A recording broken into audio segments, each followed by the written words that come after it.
Good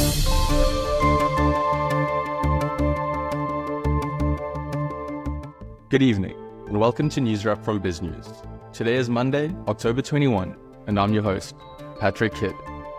In today's NewsWrap, retired Colonel Chris Wyatt on Elon Musk, Donald Trump, and US politics. Dr. Frans Cronje on South Africa's shifting geopolitical alignments. Michael Jordaan on growing South Africa's economy, and Neil de Beer on Phala Phala. Starting off today's show, BizNews journalist Chris Stain spoke to retired Colonel Chris Wyatt on politics in the US. Wyatt commented on Elon Musk, his relationship with Donald Trump, and the Republican campaign. You can find the full interview on BizNews. Here's the thing about Elon Musk. I'm one of those people that is impressed and respect his entrepreneurial skills, his drive, his ambition. I mean, the guy has stated goals and he's set out to achieve them. He's achieved them. Remarkable things. An incredibly fascinating guy and also very fertile, apparently. He's got kids all over the place. But anyway, a whole other story. But he's a fascinating guy. But I never trust Elon Musk fully. And I don't trust any entrepreneurs like this fully because every entrepreneur has got a wackadoodle side about them. And I mean, I saw him on a broadcast where he was talking about, smoking marijuana and kids were listening. I'm like, that's not good judgment. And, there's some things that he says and does that he talks about Twitter being a free speech platform. It's not. It's still regulated in ways that don't make it a free speech platform, but it's much better than it once was. And, now everybody can call everybody names, not just conservatives being attacked. But the support for Trump, I'm not surprised. I'm not surprised because Elon Musk was the darling of the political left. As long as he had his headquarters in California, he did what he was told to do, and he just behaved. But the moment he started pushing back against the censorship regime that's been going on, suddenly his company's under attack. He's evil, this, that, and the other. The thing about Elon Musk is that he's a fascinating guy, but he's right about a lot of things, And I think that the backing for Trump is not a surprise.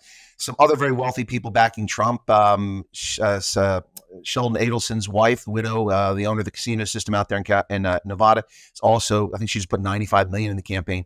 But the real backing here is the oligarchs, the big, you guys in South Africa, Bell Pottinger might call the white monopoly capital, that sort of crowd, They're not really white monopoly capital, but you get my point, the big corporate interests in America.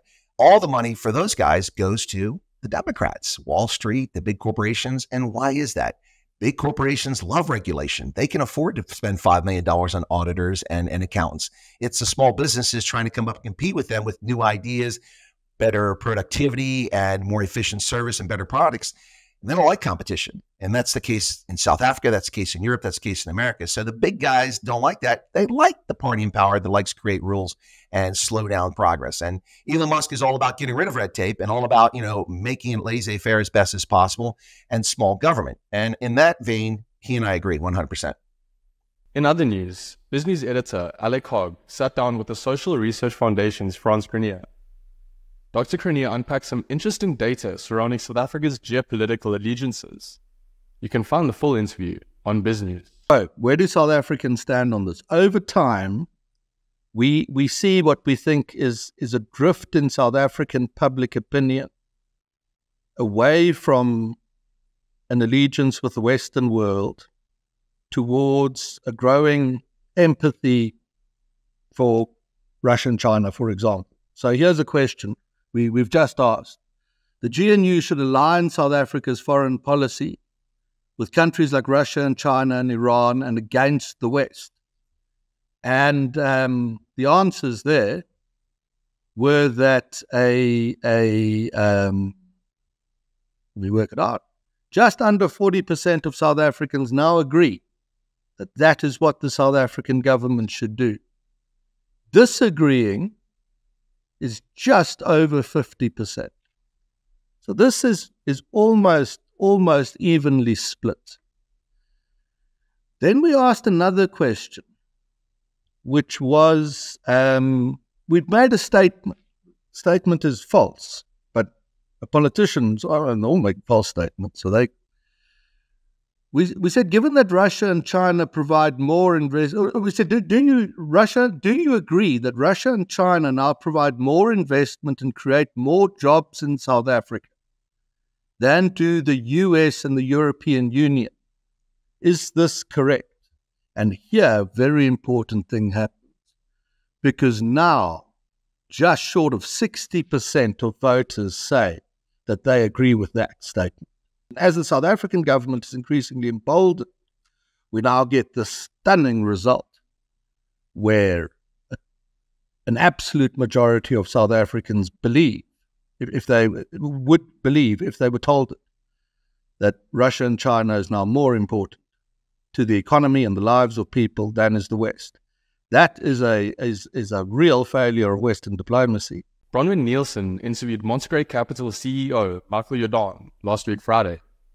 Jordaan is one of South Africa's top thought leaders, and he shared his insights on what it will take for the newly formed Government of National Unity to grow SA's economy. The full interview is on BizNews.com. Let's talk a bit about how you're looking at the landscape. One thing we know for sure is that it is very complex and that there are multiple challenges, but also numerous opportunities that are unfolding all the time. So for you at the moment, Michael, what is absolutely the most important thing? Well, we're all South Africans, right? And we're proud to be South Africans, and it's great that when we will win the World Cup in rugby. But unfortunately, the challenges we face as South Africans are far more severe than that. It's unemployment and poverty. There's a lot of violence and security. And to fix all of those things, we've got to grow. So I'd say the most important thing for South Africa is to make the right decisions, maybe sometimes tough decisions, but we've got to get this economy to grow so that we can create unemployment and reduce all these societal tensions that we have. And that's a key theme that really is emanating in so many boardrooms at the moment. The theme around creating jobs, we're not moving that needle. And we hear about all the work that the private and public sector are galvanizing and starting to do together, but it's not translating into jobs growth. Michael, just again, with a bird's eye view, what are we getting wrong? Well, growth is a choice. Growth isn't just something that magically happens. Companies don't just grow. If you don't take tough decisions as executive and you place bets on the table and you make trade-offs, then you grow. Now, I say it's a choice, but it's also not a secret. Is if you look at the countries in the world that are doing well, they are following clearly available guidelines on what you need to do to grow. These are things like having respect for property rights, having institutions that work really well, investing in growth-enabling initiatives like education. So we actually know what we've got to do. It's just a question of, really making sure that we do those right things. Now, I have to tell you, though, Bronwyn, that I have become far more positive about the next decade than the past decade. And I do think generally we can be a little bit tough on ourselves. I'd like to think that it's perfectly possible and feasible that South Africa will grow at about 2.9% for the next decade. Now, if we do that, it's still not enough. It needs to be 4 or 5 or 6% to make big dents in unemployment, but it'll be significantly better than in the last decade, and we will be creating some jobs at least. In closing off today's news wrap, Chris Stein's weekly Sunday show with Neil de Beer is a BizNews Tribe favorite. Ever earnest, de Beer shed light on the latest developments regarding President Cyril Ramaphosa's Phala Phala scandal. You can find the full interview on biznews.com. Meanwhile, there's been an investigation into a second break-in at President Cyril Ramaphosa's Phala Phala farmhouse, mere months after millions were stolen there. Do you think it's going to be another of those investigations that remain an investigation? Well, Chris, it's an absolute thriller of a story, and it is starting to sound like a trilogy of Lord in the Rings. Dark versus light, ponder versus none. It is ridiculous when you start like I did reading the dockets this week.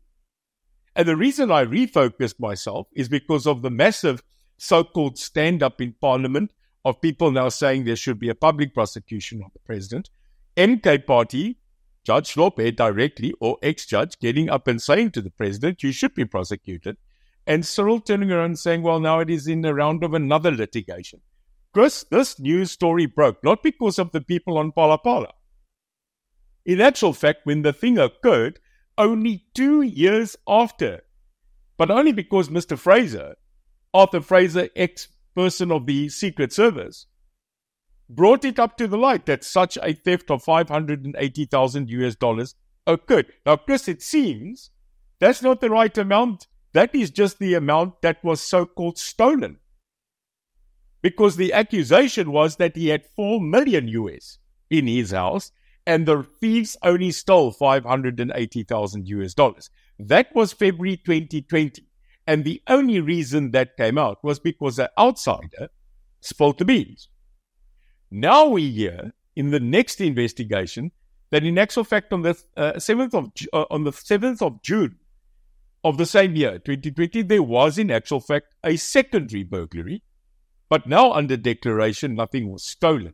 Funny enough, the person that got robbed, stolen from, Honorable Cyril Ramaphosa, denied that such things ever occurred pre the docket being opened. He now again denies that anybody broke into his house. And in the same time, I think you will remember, he answered in Parliament, Chris, on a question. He said, no, but he admits. And it was for the sale of buffaloes. And then they turned around and said, but wait, Mr. President, according to the President's code, you are not allowed to do business while you're a sitting president. But he admitted it. And then we've got this absolute crazy situation where the National Prosecuting Authority, Chris, after all of these things about buffaloes and mattresses and dollars comes out, now they say that they cannot see that any prosecution on this matter will bear success. Are we in la la land? The greater good.